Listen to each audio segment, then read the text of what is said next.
Assalamualaikum warahmatullahi wabarakatuh. Good morning, afternoon, evening, and night to everyone. Before starting my video presentation, let me introduce myself. My name is Mahdari Daulia. I come from Business Education, Class B 2019, Faculty of Economic at State University of Jakarta. That's from me, and now I will explain my internship report in Financial and Accounting Division at PT Syoma Sadi Satwa. Before starting the topic of discussion, there are 6 points that I will explain in the next slide. First, place and time of implementation. Second, company profile. Third, word of implementation. Fourth, constraints. Fifth, problem solving. And sixth, conclusion. First, place and time. I did an internship program at PT Syoma Sadi Satwa. The address is on Jalan Raya Parung Bogor, KM24, number 20A, Jampang, Parung Village, Bogor. Telephone number is 0251-8611-392 and email address is rpaparung.chess@java.com. The implementation time of this internship program is 5 to 6 months. I carried out an internship program from 7 March to 9 August 2022 from Monday to Friday at 8 p.m. until 5 p.m. So, the next point is company profile. PT Syoma Sadi Satwa is a subsidiary of PT Java Confit Indonesia, which was founded in 1993. The company has 12 units, one of which is the Parung or Bogor units, and the other is unit Krayan as the center of the RPA, Bogor, Purwakarta, Bali, Makassar, Banjarmasin, Pabelan, Lampung, Medan, Yogyakarta, Magelang, and Pemalang. PT Syoma Sadi Satwa Unit Parung was established in 2006 with the original name Tiara Chicken.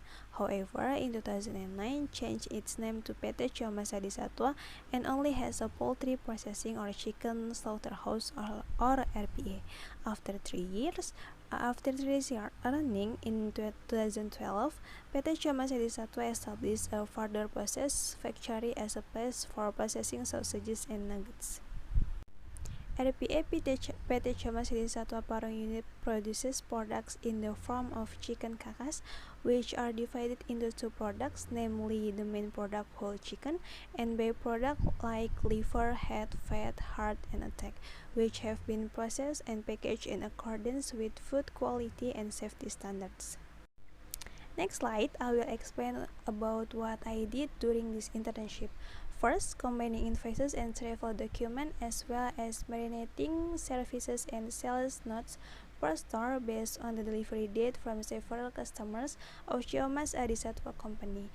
Practitioners are allowed to combine invoices and travel documents as well as marination services and sales notes per store based on the delivery date from Rexona National Food Company or McD. The practitioner combines invoices of 70 stores based on the month and date of product delivery contained in the invoice. Second, combining the marinated service invoice and sales notes with tax invoices from several customers of PT Syoma Sadi Satwa. The number of the marinated invoice must match with the number under the barcode of the tax invoice. Tax invoice owned by PT Syoma Sadi Satwa has been signed electronically, so there is no need for a wet signature. In addition, the tax invoice has been reported to Directorate General and Taxes and has obtained approval in accordance with the provisions of the applicable tax regulations. Third, check the invoice number, travel document number, signature, stamp, and tax number. Before the invoices are billed to the customer, the invoice must be checked for completeness, such as invoice number, travel document number, signature, stamp, and tax number. These things must be checked because they can affect bill payments. If there is an incorrect or incomplete invoice, it will be returned to PT Syoma Sadi Satwa for revisions. Fourth, write billing reports and invoice receipts.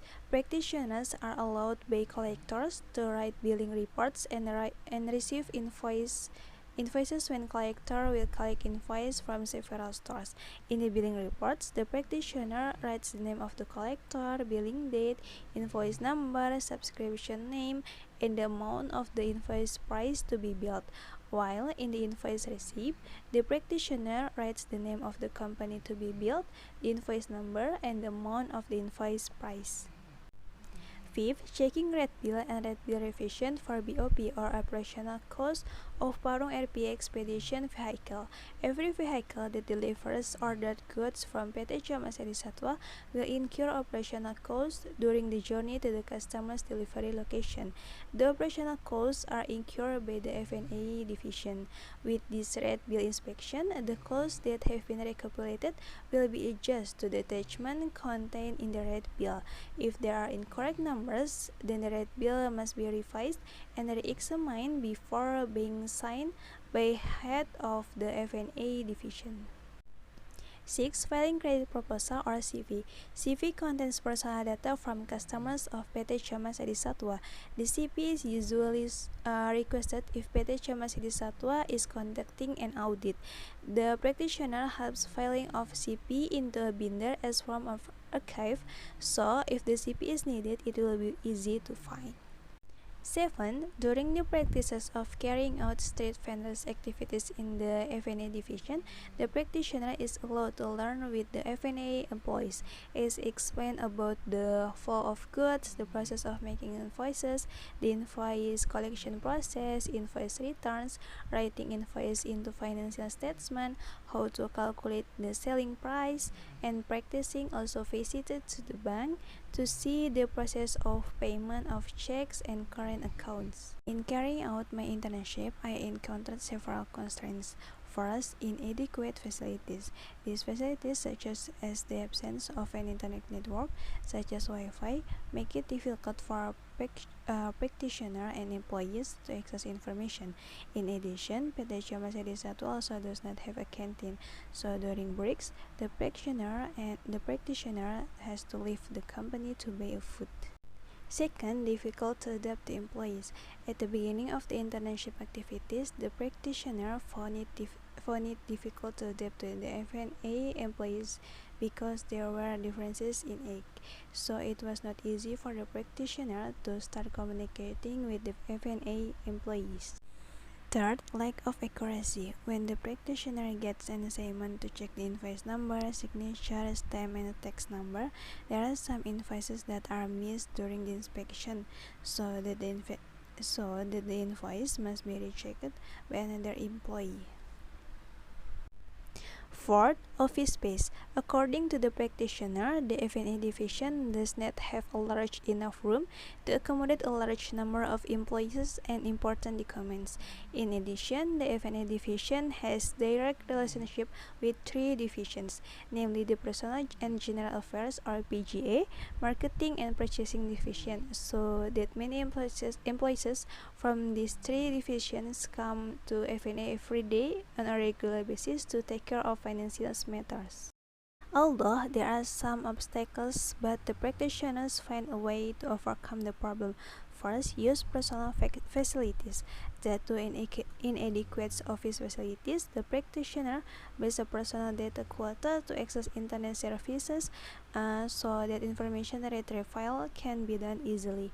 In addition, for the location of the place to eat, which is quite far away, the practitioner prepare lunch from home, so not too much time buying food. Second, begin to adjust the new environment.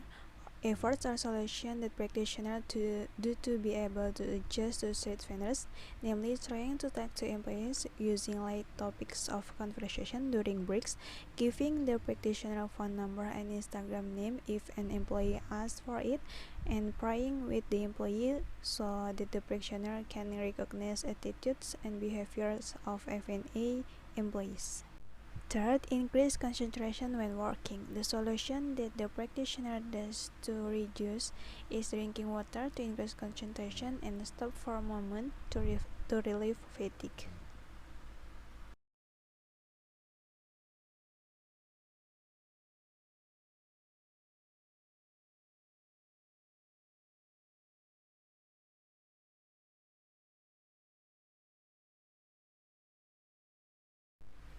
4. Expand office layout. Office layout should be paid more attention to provide a sense of comfort for office employees when working. However, this has not been applied to the F&A office space, which requires more space to store important documents.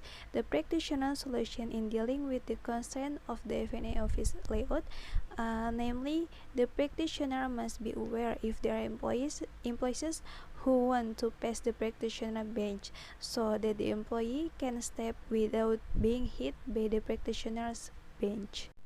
The last one is conclusion. Practitioner can draw conclusions regarding the internship activities that have been carried out by. First, the practitioner can know the differences between invoices, travel documents, sales notes, and tax invoices. Second, practitioners gain knowledge about the use of tax invoices in the managing services. Third, practitioners gain new experiences about culture in the work environment and learn how to adapt and socialize with the employees. Fourth, the practitioners acquires knowledge about recording the purchase and sales of goods. Fifth, practitioners can recognize and learn to read bill for operational costs or BOP of expedition vehicles. 6. Practitioners can learn the duties of each employee in the F&A division. So that's all the presentation of my internship reports. I apologize if there are so many shortcomings and mistakes in words. Thank you for your attention. Wassalamualaikum warahmatullahi wabarakatuh.